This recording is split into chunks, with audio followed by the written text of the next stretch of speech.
Bonjour et bienvenue dans ce nouvel épisode de l'Église Ensemble. Aujourd'hui, on se retrouve avec Élise Lazarus qui va nous partager une prédication qui a pour titre « Des mots, des mots ». Si vous avez des questions, je vous invite à les poser dans le chat, un pasteur y répondra. Je vous dis à tout à l'heure et bon visionnage.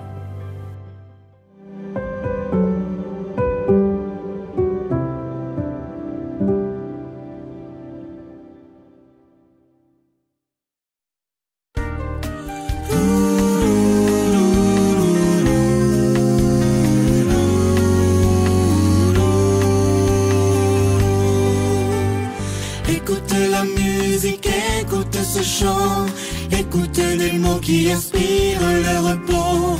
Ouvre grand ton cœur, oublie tes malheurs, Jésus t'aime. Que ces harmonies éclairent ta vie, que notre chanson soit comme une invitation à sortir du brouillard, à croiser son regard, Jésus t'aime. Indifférence, désespoir ou violence. Veux-tu trouver dès aujourd'hui la réponse à tes soucis? Écoutez la musique, écoutez ce chant, écoutez des mots qui inspirent le repos. Ouvre grand ton cœur, oublie tes malheurs, Jésus t'aime. Ces harmonies éclairent ta vie, que notre chanson soit comme une invitation à sortir du brouillard, à croiser son regard, Jésus t'aime. Au milieu d'un monde gris, l'avenir te sourit. Veux-tu suivre dès aujourd'hui le chemin d'une autre vie? La musique, écoute ce chant, écoute des mots qui inspirent le chant. Ouvre grand ton cœur, oublie tes malheurs, Jésus t'aime. Écoute la musique, écoute la musique, écoute la musique, écoute la musique, écoute la musique.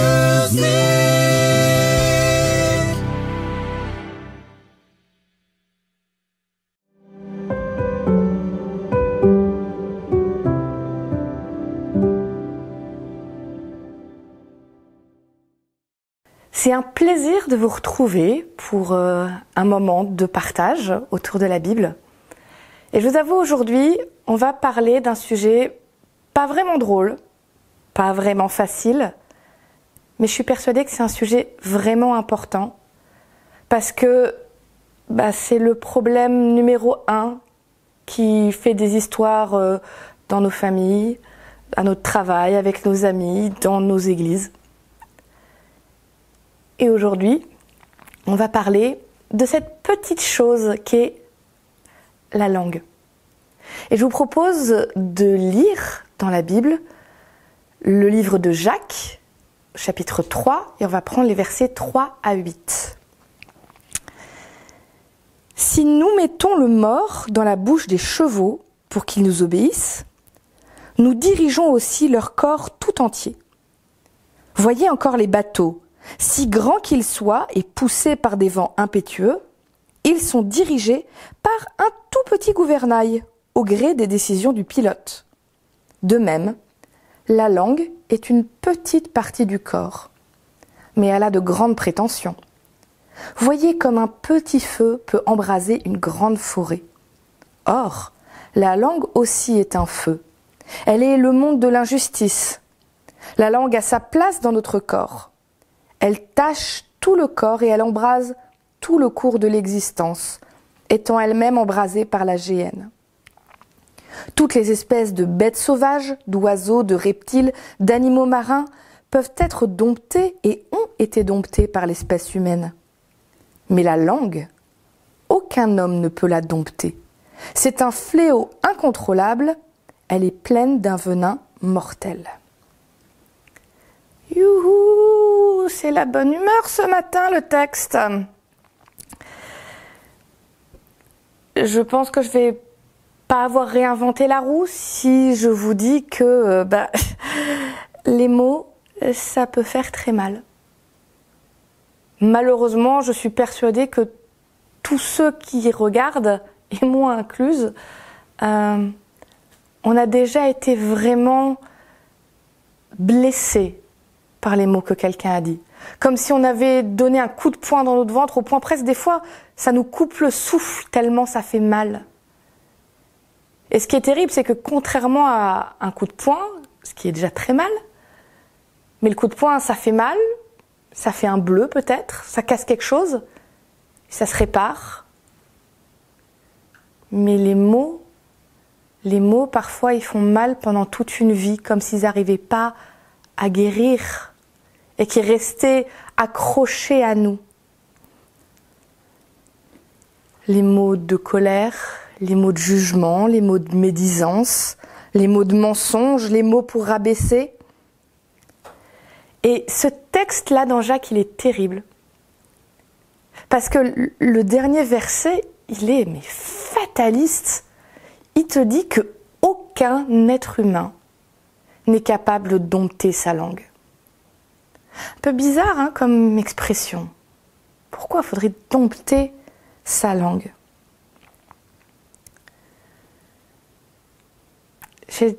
L'image, moi, qui me vient, c'est, vous savez, ce moment où ça monte, ça monte, ça monte, ça monte, ça monte. Et à un moment, ça sort. On n'arrive pas à retenir les mots. Moi, dans ma vie, ça m'est déjà arrivé de dire « mes mots ont dépassé ma pensée ». Comme si ma langue allait même plus vite que mon cerveau. Et combien de fois, à la seconde où je suis en train de dire quelque chose, j'ai même pas fini de le dire, je suis en train, je commence déjà à le regretter.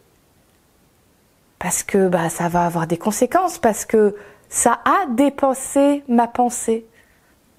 C'est pas ça que j'avais envie de transmettre, mais la colère, l'énervement, le mauvais caractère, mettez ce que vous voulez derrière, mais il y a quelque chose qui s'est emballé en moi et qui m'a fait dire des choses. Est-ce que toi, ça t'est déjà arrivé? L'image que j'ai peut-être pour ça, c'est le dentifrice. Non pas qu'on se brosse les dents et la langue, quoique c'est très important pour la santé. Mais si vous prenez du dentifrice et que vous appuyez dessus bien fort, il y a ce petit moment un peu satisfaisant où le dentifrice sort. Mais une fois qu'il est sorti, si je vous demande de le remettre dans le tube, on fait comment? Vous pouvez essayer de mettre le tube et de faire un système d'aspiration pour que ça rentre. Peut-être qu'une petite partie retournera dedans. Mais il y aura toujours des traces. Une fois que c'est sorti, on ne peut plus le récupérer. Quand les mots de colère sortent de nous, ça donne l'impression que ça nous fait du bien, que ça nous soulage. Parce que ça bouillonnait à l'intérieur. Et c'est un peu comme quand on perce un bouton. Sur le coup, il y a cette espèce de plaisir un peu pervers de « pouac, ça sort ». Les mots, c'est pareil. « Pouac, ça sort ». Mais comme on vous dit, il ne faut pas toucher vos boutons parce que si vous commencez à les percer, il va y avoir des cicatrices. Quand les mots mauvais, les mots de colère sortent, eux aussi, ils laissent des cicatrices. Aux autres, mais à nous qui les avons dit. Parce qu'il faut les porter après ces mots-là. Il y a une histoire que j'aime bien, qui n'est pas une histoire vraie, en tout cas je ne crois pas. C'est une femme qui a médit sur sa voisine. En gros, elle a inventé un gros mensonge parce qu'elle n'aime pas trop sa voisine. Elle a des problèmes avec elle et elle a commencé à lancer des rumeurs. Des rumeurs évidemment pas sympas. Et ça prend des grosses proportions. Et elle regrette. Et elle regrette sincèrement d'avoir lancé ça. D'ailleurs, elle est allée voir les uns et les autres pour dire non, mais c'était pas vrai. Pourtant, la rumeur continue. Alors, elle va voir son pasteur. Et elle lui dit la vérité, voilà ce que j'ai fait. je demande pardon, je vais demander pardon à cette personne, qu'est-ce que je peux faire de plus pour réparer? Le pasteur réfléchit et lui dit, écoute, reviens demain et je te montrerai comment est-ce que tu peux te faire pardonner. Alors ça la soulage, elle rentre chez elle, elle fait, ah c'est bon, j'ai une solution pour arranger les choses. Elle revient le lendemain, le pasteur l'emmène tout en haut de l'église où ils sont déjà au 4e étage quand même. Il voit une fenêtre et là il sort un oreiller. Vous savez, les vieux oreillers à plumes. Il se met à la fenêtre et il déchire l'oreiller. Évidemment, toutes les plumes s'envolent. Et il regarde cette femme et il lui dit, ben voilà, si tu veux réparer ce que tu as fait, va ramener absolument toutes les plumes de l'oreiller. Et là, la femme est triste parce qu'elle comprend que c'est impossible. Le vent a emporté, elles sont un peu partout, elle ne les retrouvera jamais toutes, c'est pas possible. Et là, son pasteur de lui dire, je sais que tu veux réparer et je sais que tu es sincère. Mais voilà pourquoi la Bible dit que la langue, c'est comme du feu. C'est qu'une fois qu'une parole est sortie, on ne peut jamais complètement revenir en arrière. On ne peut pas complètement réparer. Et ça m'a fait réfléchir parce que il n'y a pas de hiérarchie dans les péchés, il n'y a pas de gros et de petits péchés. Dieu dit le péché c'est le péché. Mais par contre, il y a des fois des différences dans les conséquences. Et il y a des choses, si je vole, c'est terrible, mais je peux rendre ce que j'ai volé. Et je peux compenser en argent. Si je blesse quelqu'un physiquement, je peux l'accompagner jusqu'à ce qu'il soit guéri, provenir à ses besoins, etc. Mais quand je dis du mal, quand je dis une parole de colère, qu'est-ce que je peux faire pour rattraper ça? Qu'est-ce que je peux faire pour arrêter une rumeur? Vous connaissez peut-être ce jeu, ce qu'on appelait le téléphone arabe. Vous mettez des gens les uns à côté des autres, le premier donne un message à l'oreille de quelqu'un qui doit à son tour le passer au suivant d'oreille à oreille. Et si c'est rigolo, le message s'est déformé à la fin. Mais si dans mon message de départ, je dis quelque chose de mal, si je dis que une telle s'habille super mal et de toute façon elle est trop bête. Et puis on va passer le message. Et au fur et à mesure, le message grossit. Et on va commencer à dire une telle, de toute façon, elle n'a pas d'argent, c'est pour ça qu'elle s'habille mal et elle va chercher ses affaires dans des poubelles. Qui est responsable de la rumeur? Celui qui l'a lancé? Oui. Les personnes qui ont modifié le texte, qui l'ont grossi pour rendre ça plus juteux? Oui. Mais chaque personne qui a entendu et qui a décidé de répéter porte sa part de responsabilité. N'importe qui dans la ligne aurait pu dire non, moi je passe pas ça comme message. Parce que ça n'apporte rien de bon. Et le message s'arrête. Alors bien sûr que dans la vraie vie, c'est pas une ligne les rumeurs. Et on peut nous dire non, moi je n'y participe pas, peut-être que d'autres le continueront. Mais plus il y aura de gens qui disent moi je choisis que ma langue ne soit pas utilisée pour mettre le feu, pour casser, pour rabaisser, plus il y aura de personnes qui prennent cette position-là, moins une rumeur aura de chance de grossir et de se répandre. Alors oui, ce texte de Jacques, il est dur et il est assez négatif. Il n'est pas très sympa pour la langue. Mais je retourne sur les premiers versets. Vous voyez les bateaux, si grands qu'ils soient, poussés par des vents impétueux, ils sont dirigés par un tout petit gouvernail au gré des décisions du pilote. Je crois qu'elle est importante, cette expression, au gré des décisions du pilote. Parce que dans la comparaison, le gouvernail, c'est la langue. Et la langue, elle a beaucoup de pouvoir. Mais la langue, c'est pas une fatalité qu'elle soit utilisée pour des choses tristes ou terribles. Ma langue a du pouvoir pour détruire et faire du mal. Mais si je laisse Dieu être le pilote de ma vie et de ma langue devient un outil merveilleux. C'est par la parole de Dieu que le monde a été créé.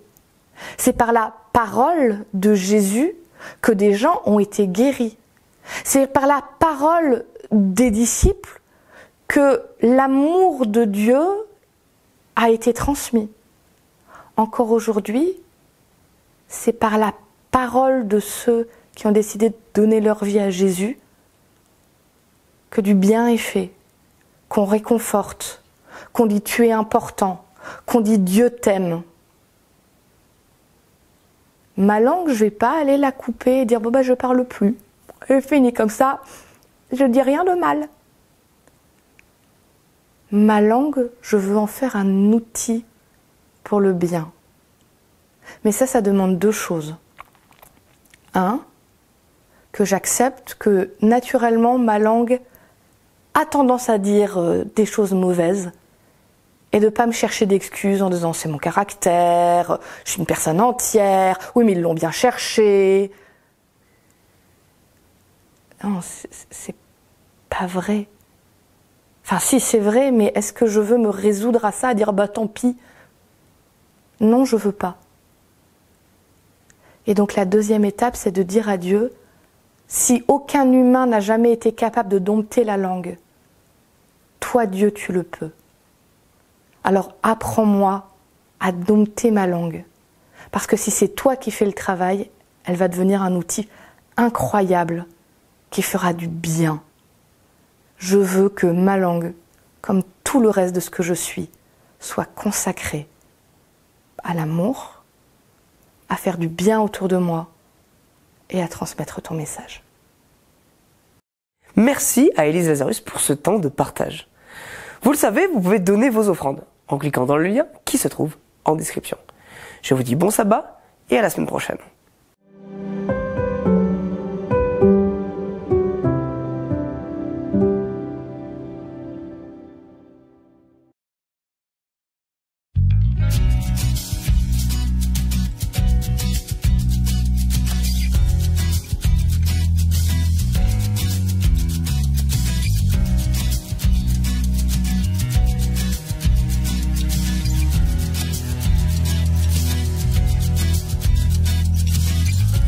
Elle se lève remplie de passion, la nouvelle génération qui va porter l'évangile à toutes les nations. Nous sommes à l'heure de vérité, nous n'avons plus le temps d'hésiter. Allons porter l'évangile à toutes les nations.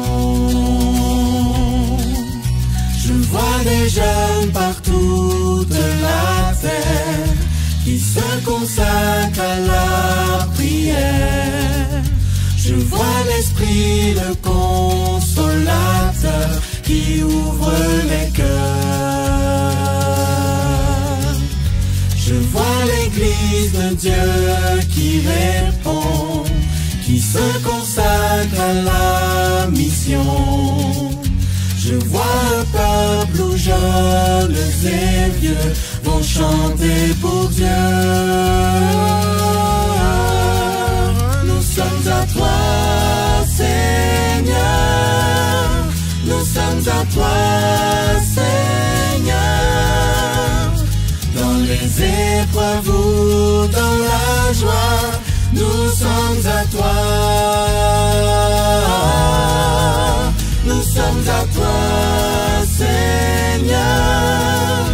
Nous sommes à toi, Seigneur. Dans les épreuves ou dans la joie, nous sommes à toi.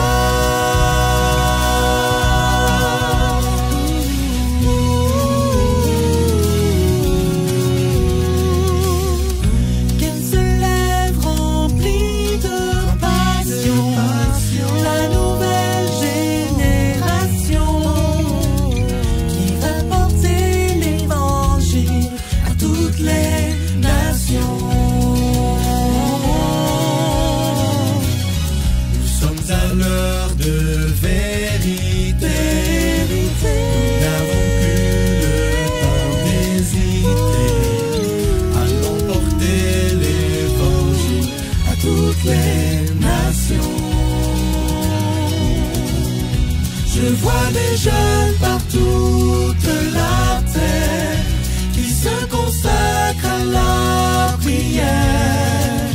Je vois l'Esprit, le consolateur qui ouvre les cœurs. Je vois l'Église de Dieu qui répond, qui se consacre à la mission. Je vois un peuple où jeunes et vieux vont chanter pour Dieu. Nous sommes à toi, Seigneur. Nous sommes à toi, Seigneur. Dans les épreuves ou dans la joie, nous sommes à toi. Nous sommes à toi, Seigneur. Nous sommes à toi, Seigneur. Dans les épreuves ou dans la joie, nous sommes à toi.